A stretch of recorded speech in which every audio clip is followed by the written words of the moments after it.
When I was 10, my mom used to send me to karate classes. And you'd think, oh, that sounds fun, you get to beat up kids. And yes, that was the fun part. But karate is not about beating up kids. You see, karate is a mode of self-defense and not self-offense. So it is against the ideals of the karate kids to fight other people. Which means that karate classes were mainly gyms where they made you do push-ups, and if you didn't, they made fun of you.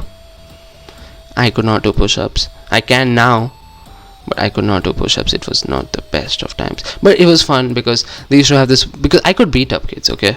That it was one of my specialities. It was committing violence, as you can clearly see on screen right now.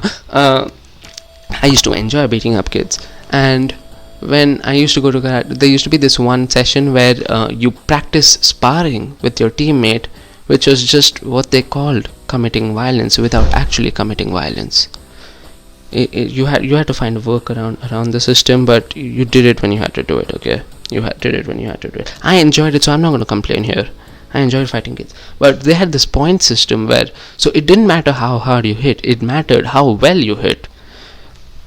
So they had this point system where if you punch their chest, then that's 1 point. If you punch their face, it's 2 points. And you're not allowed to smack their face. You cannot, it doesn't matter, because like I said, it doesn't matter how hard you hit, it's just the technique that matters. So you got to do that fancy technique of, okay, you're going to start with holding your wrist near the side of your hip, and then you're going to extend it towards their face, and what matters is how fast you do it. And it doesn't matter if it doesn't touch the face. The point is that it has to look like it was going to, but you didn't hit him because he's your friend, because karate, I repeat, is for defense and not offense. Granted, I committed large acts of violence in karate class, but that's beyond the point, that's besides the point. So the hitting the chest was 1 point. You cannot hit below the belt. Punching the face was 2 points, and kicking the chest was 2 points, and kicking the face, doing a side kick, the most difficult technique in karate, was 3 points. Remember that's important. You see, I realized there is a flaw in the system, because it might look like, oh, this is 1 point, this is 2 points, the easy one's 1 point, the medium hard one was 2 points, and the difficult one is 3 points. But no, you see, 1 and 2 and 3 may look like they're just recurring numbers, right? But do you know how hard it is to counter a 3 point? You cannot counter a 3 point. It's just so difficult to counter a kick that's coming from the side towards your face. You cannot block that. And B, if your opponent got a face side kick thing, then you would have to do 3 chest punches or 2 face punches to recover or get a lead over that. And if your opponent somehow got 2 back-to-back face kicks, then you have lost the game already. So while everyone else in the dojo practiced punching and kicking, I just practiced 1 kick because of the Bruce Lee quote.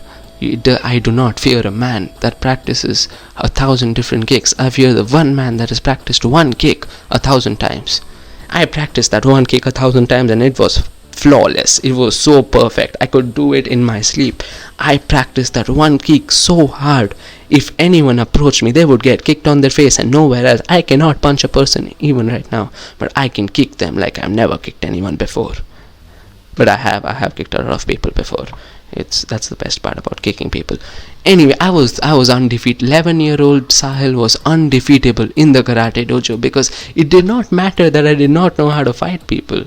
I do now, but back then I didn't. It did not matter that the guy fighting me is so skilled because he can punch so fast and his technique is flawless. What matters is I as soon as the fight began, I got 2 kicks on his face, then I defended for the rest of the game, and I won anyway, because points is what matters. I broke the karate system. There was a flaw in the karate economy. Capitalism broke out. I was the king of capitalism and I was winning. No one could defeat me until one day I found an opponent. You see, while I was basking in the glory of kicking 1,000 kids on their face using my pure skill and not offense, because karate is a defensive move, one guy was following my technique. He was learning from me. He knew what I knew, that kicking is the ultimate mode of offense, and he practiced the same kick that I practiced, the 3-point kick that was so overpowered. The coaches decided it was too overpowered, and they did not let me do it anymore. that's a sad end to the story. But wait, is it? Because you see, the coach is in my dojo didn't allow me to do it. But guess what? Every year there is a karate contest that is held in the city, and that karate contest was so fun, because they over there my ban from using that kick was not applicable. I could do whatever I wished, and I thrived. I went to that karate contest. I kicked the first guy once on his face. He tried so hard to recover. He could not. He was waiting for me to take my next hit and miss out on a point or something. I did not. I blocked for the 3 minutes that it took, that the match lasted for. I blocked, and they realized I have a lead and they can do nothing about it. He did not get a single hit on me. I moved on to the next guy. I was in like what belt was I in? I was in yellow belt, I think. And I am fighting a brown belt, and the brown belt is like, why can't I hit him? And it's because I was not letting him hit me. All I did was defend and kick his face. Because I was born through violence and capitalism, and that's what I inflicted upon the world. Eventually there was this one guy that was like super skilled at what he was doing, and he saw me. It didn't matter how much I kicked him. He kicked back, and I lost. I got second place in the medal. But the fact that they had to bring like a brown belt just to fight a yellow belt 11-year-old. I stopped going to karate classes like a year after that or something, because I got bored, because eventually I got too powerful and they got tired of me. Oh no, wait, I stopped going to karate classes because I was not able to pass the brown belt exam. And that's why I pretend I'm a brown belt, even though I never actually passed. The problem with that is, it makes no sense how I didn't pass, because I could beat up the coach there. I was not powerful. I could beat up everyone in that place. It makes no sense how I didn't pass. But that one guy who can like punch people passed. It makes no sense. Just because karate is about punching doesn't mean if I don't know how to punch doesn't mean I don't pass to brown belt. It makes no sense. I'm sorry. Thank you guys for watching. Subscribe if you haven't subscribed. I'm gonna make fun of you. I'm gonna beat you up. I'm gonna beat you up like this cop is beating me up. ACAB!